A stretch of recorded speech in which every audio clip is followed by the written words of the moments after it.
It's raining. Hey, good morning. 5 a.m. Mester Scrum Show. It's raining outside.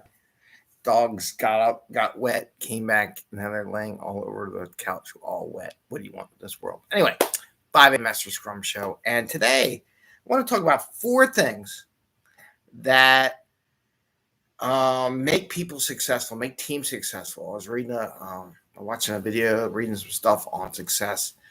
And one of the things they talk about is that successful people work on things that other people's don't, or what they don't like to do.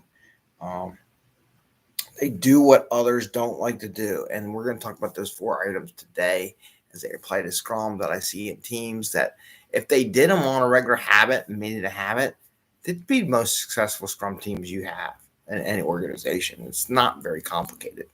Everybody tries to make it complicated. It really is not. So, 5 a.m. Mester Scrum Show. I am Greg Mester, Scrum Master and Agile Coach. And dog stole a pillow. There's a pillow over here for the puppy. And we talk about Scrum and Agile in a practical and tactical way. So you can bring value to your customer, get home to family and friends, and not work those crazy hours that everybody wants them to do, and have a little fun along the way. So with that, go right into the topics. We like to keep it within 15 minutes. Podcasts are doing great. Thank you all for listening for podcasts. We're almost in sync because I keep missing days. I missed yesterday on the show. It was a long night and just a rough night. Anyway, I think I ended up sleeping in the house with the dogs. I don't know. I'm out with the dogs. Anyway, so topic. What can you do to be successful? What do successful people do? So in this video, I was watching, I was reading an article. And the article is talking about how successful people do things that other people don't want to do, or what they don't want to do. Like they avoid stuff they don't like to do, so that's how people don't become successful. The ones that are successful do the things they don't like to do to help push the needle. So I'm going to talk about 4 things that apply to Scrum and what I see in teams all the time. So the first one, very basic, ask for help, right? That's number 1, ask for help. That's the one thing a lot of people don't like to do. They don't like to ask for help.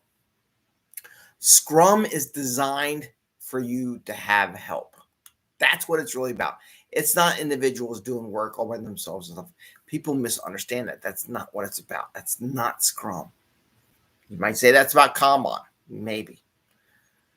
What they are supposed to do is work together to solve the problem. It's a complex problem. One person should not solve a complex problem. You should work as a group. So for asking for help, which will very much improve the output and the product and the value to the customer, is what Scrum's about. And that's one of the first thing that if you do as a team, as individuals, will really bump up the performance of your team. And that's asking for help. So that's one thing. And you all got to admit it. No one likes to ask for help. When you get over that hump and that hesitation to ask for help, you'll go a long way. You'll be really good. Best people that are successful always ask for help, and they don't try to do everything themselves. People don't hire an accountant. Like, if you're not an accountant, do you hire an accountant? Okay, let's say you're a business person. Do you start coding yourself? You may dabble in it, but when you can't do the coding that you all do as technicians, as developers and stuff like that, and testers, you hire someone. You ask for help, right? Number 2, plan the work.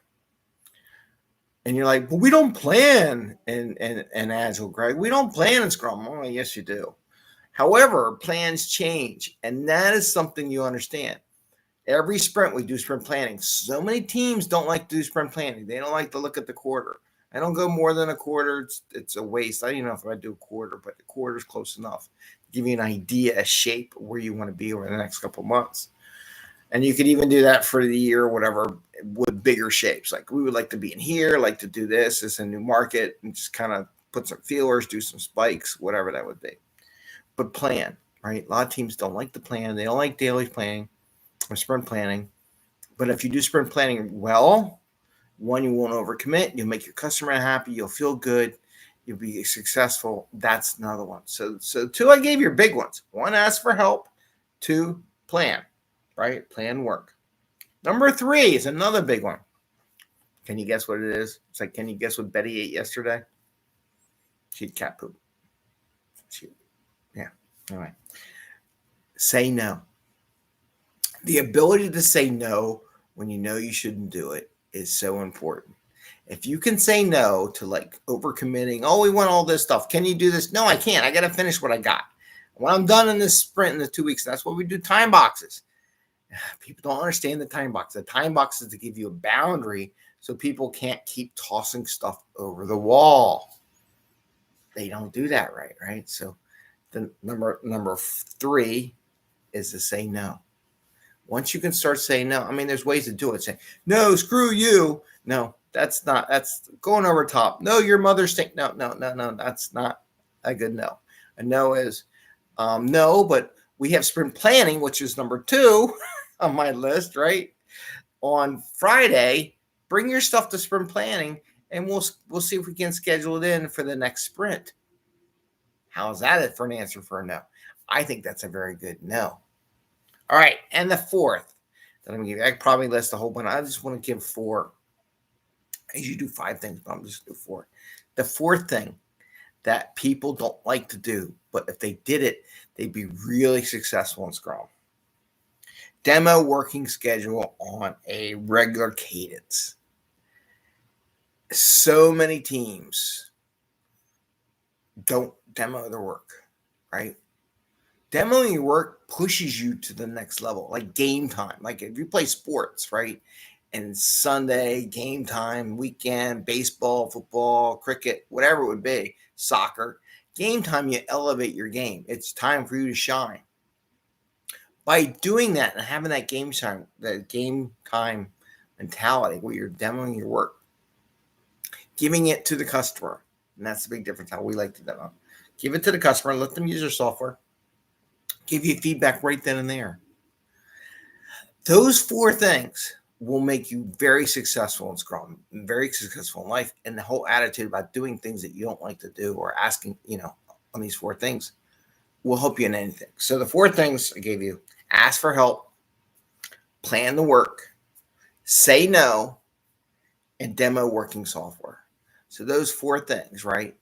I'm going to give you a 5th one, retrospective. It's not in there. I didn't write it down, but I want to give you 5 because I'm going to give you a bonus of 5. So the 5th one is the retrospective. But not just, let's have a retrospective. We want to have a retrospective because we want to party. Woo! We want to party. Let's play some badminton in our retrospective. I do that too. So I'm picking on myself. Maybe we should play some Pokemon. I have Pokemon cards.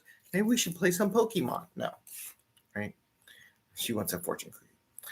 No. So what it is, the 5th one is to take the actions from your retro and make them into issues to work on in the next sprint. I mentioned that the other day, but that's the 5th one, right? I mentioned that, and someone was asking about how do you improve stuff, and I said, well, that's it.